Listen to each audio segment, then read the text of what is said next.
दोस्तों, जीवनोत्सव एक ऐसा प्लान है जिसको मैं क्या बोलूं, एक धमाका है। एंड इसको समझने के लिए पहले आप हम लोग को इसका प्लान का अंदर में जाना पड़ेगा। तो आप लोग को पता होगा जो वर्ल्ड में जो 5 टॉप हमारा इकोनॉमी है उसमें आप लोग अगर इसका बैंक इंटरेस्ट करंट सिनेरियो में देखेंगे तो यूएस का 5.25 है तो 5.5% है। जर्मनी का 2.82% है। इंडिया का 6.50 है। चाइना का 3.45% है। एंड जापान का 1.07% है। इसका मतलब क्या है? इसका मतलब वेरी सिंपल है। जे वर्ल्ड में जितना आपका इकोनॉमी ऊपर जाएगा और हमारा देश by 2027 plan to reach the economy fourth, तो अगर हम लोग फोर्थ पोजीशन में चले जाए तो हमारा बैंक का इंटरेस्ट भी घटेगा। इसका कारण ये है कि अगर बैंक का इंटरेस्ट नहीं घटेगा तो लैंडिंग इंटरेस्ट जो लोन लेता है आदमी, वो इंटरेस्ट भी बढ़ा रहेगा। आदमी लोन नहीं लेगा एंड इकोनॉमिक डेवलपमेंट नहीं होगा। तो इस वजह से उसका saving interest next 2 to 3 years हमारा देश का भी 3 से 4% के बीच में चला आएगा। दोस्तों, आज अगर हम लोग कोई भी बैंक में जाता है या कोई भी फाइनेंशियल ऑर्गेनाइजेशन में जाता है, कोई भी हम लोग को 10 साल से ज्यादा कोई FD interest rate, fix interest rate देने के लिए तैयार नहीं है, एक्सेप्ट एसबीआई में जहां में 6.50% इन लोग 10 साल के लिए दे रहा है। लेकिन वहां में भी अगर आप 11 साल मांगोगे वो देगा नहीं। तो जस्ट आप लोग को समझना है जो लॉन्ग टर्म में कंटिन्यूअस एक इंटरेस्ट रेट कोई देने के लिए आज का डेट में इंडिया में तो एटलीस्ट कोई तैयार नहीं है। और इसी सिनेरियो में एलआईसी ने ऐसा एक प्लान लेके आया जिसका 10% आपका गारंटेड ईयरली रिटर्न एलआईसी सम एश्योर्ड का देगा, प्लस एक चांस दे रहा है जो आपको 5.5% कंपाउंड इंटरेस्ट में आप पैसा अर्न कर सकते हो। So this is a win win situation.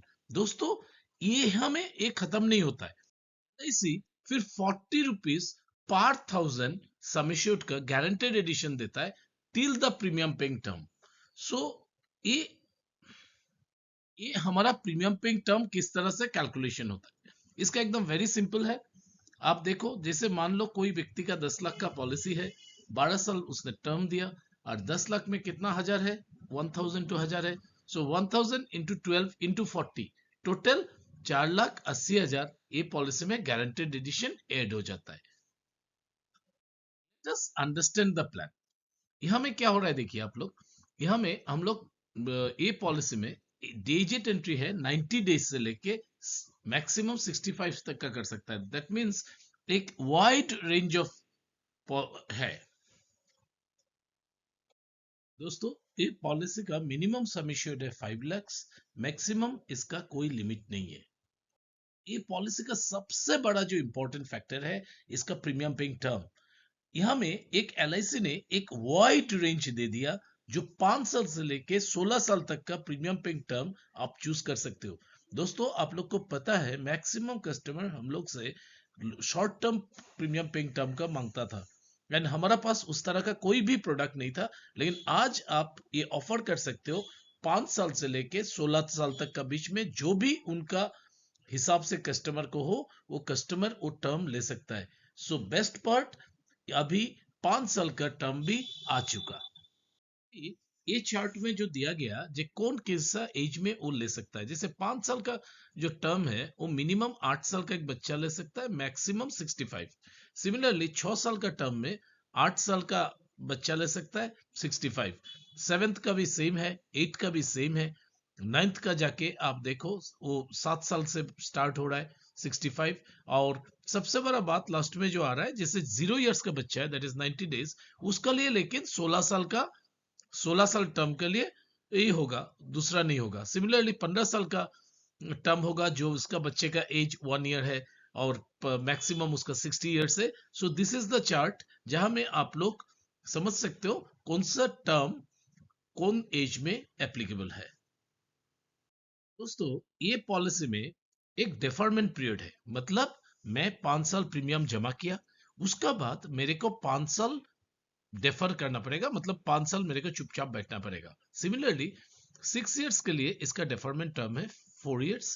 Similarly 7th का लिए है 3 इयर्स, और 8 से लेके 16 साल तक का इसका डिफरमेंट ईयर्स है 2 इयर्स। मतलब आप एक बार प्रीमियम जमा करने के बाद आपको 5 साल रुकना पड़ेगा, जैसे 5 साल टर्म में जिस तरह से हमारा जीवन लाभ या अदर प्लान्स में होता है।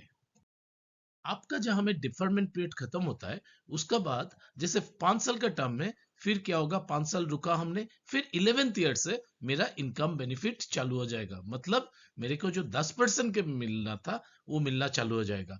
सिमिलरली 6 साल टर्म में भी 11th ईयर से, 7th ईयर टर्म में भी सिमिलरली वही टर्म पे जाएगा।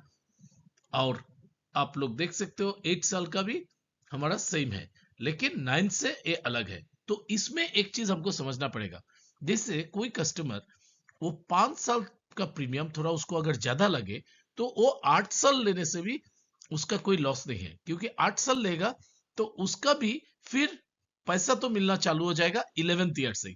तो 5 वाला का भी 11th, 8 साल का भी 11th। सो किसी का अगर प्रीमियम थोड़ा ज्यादा लग रहा है 5 साल में, so you can suggest him for 8 years premium paying term। दोस्तों, ये पॉलिसी में दो ऑप्शन है। एक ऑप्शन क्या है, जो आपको 10% करके बेसिक सम एश्योर्ड, जहां में आपका इनकम बेनिफिट चालू हो जाएगा, जैसे 5 साल में 11 नंबर साल से मान लो आप 10 लाख का किया, तो आपको 1 लाख करके टिल 100 इयर्स तक आपको मिलता रहेगा। दूसरा ऑप्शन जो ऑप्शन 2 है, जो फ्लैक्सी इनकम है, उसमें क्या होता है, उसमें भी 10% करके आपका रुपया आता है, और रुपया आपका फंड में जमा होता है। और वो फंड में सबसे बड़ा इंपॉर्टेंट चीज है 5.5% कंपाउंड इंटरेस्ट में LIC इसमें देता रहता है। दोस्तों, ये इंटरेस्ट जो कंपाउंड होता है वो एक्सेप्शनल है। सो इसमें क्या होता है, जो आपका लास्ट में जाके जो फंड वैल्यू होता है, आप साल में एक बार, सिर्फ एक बार 75% ऑफ द फंड वैल्यू आप यहां से विड्रॉल कर सकते हो। So that is the best part of this. So दोस्तों कंपाउंड इंटरेस्ट का पावर जो होता है बहुत जबरदस्त होता है, और इसीलिए मेरा एक ही ऑप्शन है। मैं बोलूंगा, सबको सजेशन दूंगा, आप लोग ऑप्शन 1 मत लेना, आप लोग लेना ऑप्शन 2। और इसमें क्या करना है ये आपको मैं नेक्स्ट स्लाइड में बताता हूं। इसमें आपको सिर्फ एक छोटा सा स्टेप लेना है, एक छोटा सा स्टेप। वो स्टेप क्या है, जे आप जो डेफरमेंट पीरियड का बाद जो पैसा मिलना चालू होता है, वो पैसा लेना आप 1 साल बाद से लेना चालू करो। जस्ट 1 साल। जैसे मान लो कोई एक 5 साल का पॉलिसी लिया, उनका 11 नंबर साल से उनका फंड वैल्यू ऐड होना लग गया, और उनको 11 नंबर साल में अगर वो ऑप्शन 1 लेते तो उनको 1 लाख मिलता। तो वो 11 नंबर साल में वो पैसा नहीं लेंगे, वो लेंगे 12th ईयर में। और 12th ईयर से अगर वो लेते हैं 1 लाख करके, तो उसका फायदा क्या होता है, आप देखो मेरा नेक्स्ट।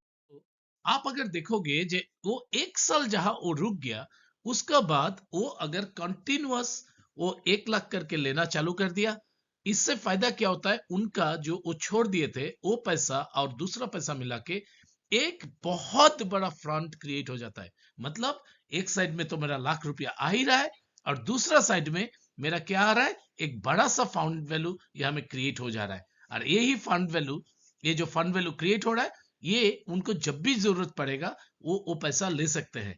दूसरा ऑप्शन 1 में क्या हो रहा था, सिर्फ 1 लाख रुपया करके आ रहा है, और यहां में मैंने क्या किया, सिर्फ एक ही काम किया, जहां में ऑप्शन 1 में मेरा 11th ईयर से स्टार्ट हो रहा था, मैं ऑप्शन 2 में जाके सिर्फ मैं ये पैसा लूंगा 12th ईयर से। That is the small step. 1 साल का फंडा और एक बड़ा सा फंड वैल्यू उनका लिए एक्स्ट्रा क्रिएट हो जाता है। तो आप देखो, अभी अगर वो व्यक्ति 75 इयर्स में उनका डेथ हो जाता है, तो उनको 29 लाख 10,907 रुपीज उनको as a death claim family को मिलेगा। अगर दूसरा स्कीम में वो लेते तो उनका करीबन वो पैसा ही कम आता, सिर्फ समेश्योर्ड एंड गारंटेड एडिशन ही आता ऑप्शन 1 होने से। सो that is the power of option 2। थोड़ा सा आइडिया लगा के सिर्फ एक बात याद रखना, उनको सिर्फ फ्लैक्सी में जाना है और 1 साल बाद से वो पैसा लेना है। दोस्तों, बच्चों के लिए एक रेगुलर प्लस फंड एक ब्यूटीफुल ऑप्शन है ए पॉलिसी में।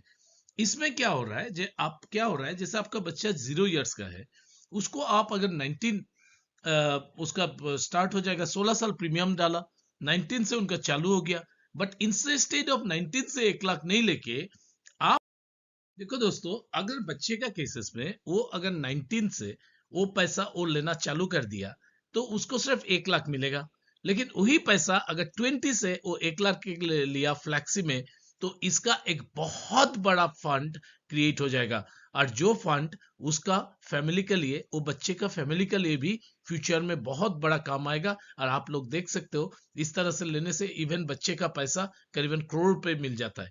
सो दैट्स वाई हम लोग क्या करेंगे, हम लोग ऑलवेज फ्लैक्सी, हम लोग ऑलवेज ऑलवेज ऑलवेज हम लोग फ्लैक्सी टू को ही सपोर्ट करेंगे, ऑप्शन 2 को ही सपोर्ट करेंगे। सिर्फ एक ही सिंपल फंडा, 1 साल बाद से ले लो ये पैसा जो लेना चाहते हो, और आपका पैसा विथ योर फंड एक बड़ा सा अमाउंट क्रिएट कर जाता है।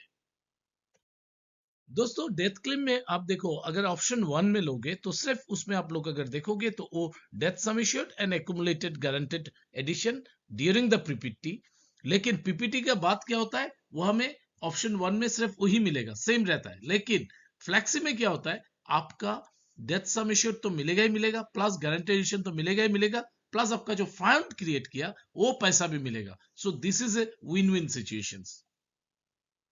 दोस्तों ये पॉलिसी में एक बहुत बढ़िया बेनिफिट दिया गया कि किसी वजह से अगर मैं पैसा जमा नहीं कर पाया तब भी मेरा बेनिफिट कंटिन्यू रहता है। लेकिन एक शर्त है। शर्त क्या है, अभी इसमें क्या है देखो, पेड अप सम एश्योर्ड का मतलब क्या है, जब मैंने जितना साल प्रीमियम डाला डिवाइडेड बाई मेरे को जितना साल प्रीमियम डालना था इनटू सम एश्योर्ड, अगर मैं करूंगा तो ये सम एश्योर्ड करने से जो निकलता है सम एश्योर्ड उसको बोलता है पेड अप सम एश्योर्ड। अभी ये पेड अप सम एश्योर्ड अगर बिलो 2 लाख होगा तो उनको कुछ मिलने वाला नहीं है। लेकिन 2 लाख अगर हुआ, 2 लाख से 3 लाख का बीच में अगर होगा तो उनको 5% of paid up sum assured मिलेगा। सिमिलरली 3 लाख से लेके 4 लाख का बीच में अगर होगा तो 6% of paid up sum assured मिलेगा। 4 से 5 लाख होगा तो 7%, और 5 लाख एंड अबव होने से पूरा 10% मिलेगा। दोस्तों इससे फायदा क्या होता है, जब कोई अगर पॉलिसी नहीं भी चला पाए तो उनको भी मायूस होने का जरूरत नहीं है, उनको भी पैसा मिलते रहेगा। जब सम एश्योर्ड कैसे काम करता है आप लोग देखो, जैसे एक एग्जांपल है, कोई एक 5 लाख का पॉलिसी लिया, इनका प्रीमियम पेइंग टर्म था 5 साल, वो किसी वजह से वो सिर्फ 2 ही साल देना पाया। एक केसेस में उनको इनकम बेनिफिट मिलेगा 10,000 करके, क्योंकि उनका सम एश्योर्ड तो 2 लाख हो गया पेड अप सम एश्योर्ड, और 2 लाख का उनको जो हुआ उसका 5% करके मिलेगा, सो 10,000। लेकिन वही व्यक्ति अगर 5 लाख का पॉलिसी लिया, उनका प्रीमियम पेइंग टर्म 10 साल था, 2 साल देखिए हो गया, उनको किसी भी तरह इस तरह का बेनिफिट उनको नहीं मिलेगा। दोस्तों 12.5 लाख का अगर ये पॉलिसी 5 साल टर्म में बेचोगे तो 2 साल पैसा देने से भी उनको इनकम बेनिफिट 50,000 मिलने वाला है।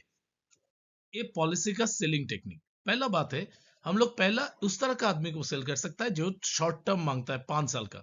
दूसरा जो सेलिंग टेक्निक है, जो हम लोग ऑलवेज हायर एज को, हम लोग अभी तक कोई पॉलिसी हमारे पास नहीं था, तो यहाँ में ऑप्शंस मेरा ये ऐसा है जो मैं 65 ईयर्स तक का आदमी को दे सकता हूँ, तो ये एक बहुत बड़ा काम है। तीसरा सबसे बड़ा बात जो है, हम लोग को ये एक चाइल्ड का पॉलिसी का हिसाब से जिसका रेगुलर इनकम, जो वो बच्चे का लिए पिताजी ने एक फ्यूचर बना दिया, जो जिंदगी में कम से कम दाल भात भी वो बैठ के खा सके, वो इतना उसको कर दिया, वो कॉन्सेप्ट में भी हम लोग सेल कर सकता है इसको। दोस्तों शॉर्ट टर्म पॉलिसी में आप लोग को पता है, जो कोई कोई बोलता है जो हम इतना नहीं चला पाएगा, मेरा पॉसिबल नहीं है, तो उसका वो केसेस में इनको हम लोग शॉर्ट टर्म एक बहुत बढ़िया प्लान है। हम लोग को ये हायर एज के लिए भी शॉर्ट टर्म प्लान बहुत बढ़िया है। और सबसे बड़ा बात है, प्रीमियम का लाइबिलिटी भी कॉन्टिन्यूअस नहीं रहता है, तो इसीलिए हम लोग शॉर्ट टर्म का बात कस्टमर को इजीली बोल सकता है। हम लोग का पास और एक ऑप्शन ये है, जो हम अगर कोई बच्चा 5.5 लाख करके 5,500 करके पर मंथ पिताजी ने 16 साल दिया, तो गारंटेड वो बच्चा को 1 लाख करके उसको मिलते रहेगा। ये एक बहुत बड़ा ऑप्शन है पेरेंट्स के लिए भी, आप लोग इसको ऑफर कर सकते हो। दोस्तों ये चार्ट में मैंने जो चीज समझाया, जब मान लो कोई व्यक्ति, एक कोई भी टर्म हो जाए, मान लो कोई व्यक्ति उसका क्या हो गया, वो 5 साल के टर्म खोला, 11 नंबर साल से उसका पैसा मिलना था, लेकिन वो 11 नंबर में नहीं लेगा, वो 12 साल से स्टार्ट करेगा। तो 12 के लिए उसका पहला वो अक्षर होगा 1, जैसे यहां में 1 दिया हुआ है। देन दूसरा के लिए 13 नंबर साल होगा इसका 2। सिमिलरली एक अगर 16 साल टर्म में कर रहा है तो उसका स्टार्ट होगा 19 ईयर से, तो 19 में होगा 1 एंड 20 होगा इसका 2।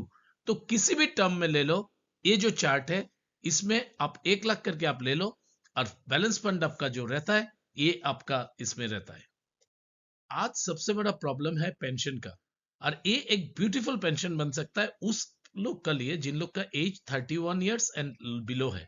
इसमें क्या हो रहा है, जैसे आप 8 साल के लिए पैसा जमा करोगे तो आपका उसका बाद फ्लैक्सी 2 में आप क्या होगा, कभी नहीं लेगा। आप जब 60 से लेके 100 ईयर्स तक, 60 से लेके 100 ईयर्स तक आपका 3 लाख करके आपको पेंशन मिलता रहेगा, और आपका जो फंड वैल्यू है वो भी यहां में मौजूद रहेगा। और ये चार्ट में जो दिया गया है वो 30 ईयर्स एज का आदमी का दिया गया है। तो ये इस हालत पे अगर 25 या 26 या 20 साल का कोई करे तो उसका लिए ये फंड वैल्यू बहुत ज्यादा होगा। सिमिलरली 16 साल अगर टर्म देते हैं, पार्टी अगर 16 साल का लेता है, वो अफोर्ड नहीं करता है अपना प्रीमियम, तो ये 2 लाख हो सकता है, और इधर में आपका फंड वैल्यू भी इस तरह से रहते रहेगा। तो हम लोग को सबको एमडीआरटी करने का सपना रहता है। ये मैंने एक एमडीआरटी का हिसाब दिया, लेकिन आपको याद रखना पड़ेगा ये सिर्फ दिस ईयर का लिए है, ये सिर्फ दिस ईयर के लिए है। नेक्स्ट ईयर का वो थोड़ा हिसाब थोड़ा बढ़ जाएगा। So those who are interested please go through it. दोस्तों, आप अगर 35 पॉलिसी 5 साल टर्म में आप लोग करते हो, 5 लाख का पॉलिसी, तो 35 पॉलिसी करने से नेक्स्ट ईयर के लिए भी एमडीआरटी बन जाओगे। दोस्तों, इसमें मेरा सजेशन ये है जो आप अगर 10 लाख का भी करोगे सम एश्योर्ड तो ये 17 या 18 पॉलिसी में आ जाएगा। So the choice is yours, customer का होगा। 17 या 18 पॉलिसी में आप एमडीआरटी बन सकते हो। दोस्तों, 16 साल टर्म में 42 पॉलिसी अगर 10 लाख का करते हो और नाच में कर दो, 100% आप एमडीआरटी बन जाओगे। आपका ऑटोमेटिक कटते रहेगा, खाली आपको याद रखना पड़ेगा नाच आपको करना पड़ेगा दिसंबर एंड जनवरी का बीच में। ये 42 पॉलिसीज आपको खत्म करना पड़ेगा, और आपको गारंटेड आप नेक्स्ट ईयर 2025 के लिए आप एमडीआरटी बन जाओगे। सो दोस्तों, this is a very very versatile plan, और ऐसा जैसा रिटर्न एलआईसी में ना आएगा, ना कभी होगा, ना दूसरा कोई फाइनेंशियल ऑर्गेनाइजेशन भी दे सकता है। इसीलिए हम लोग को बढ़ चढ़ के कस्टमर को इस बात समझना चाहिए।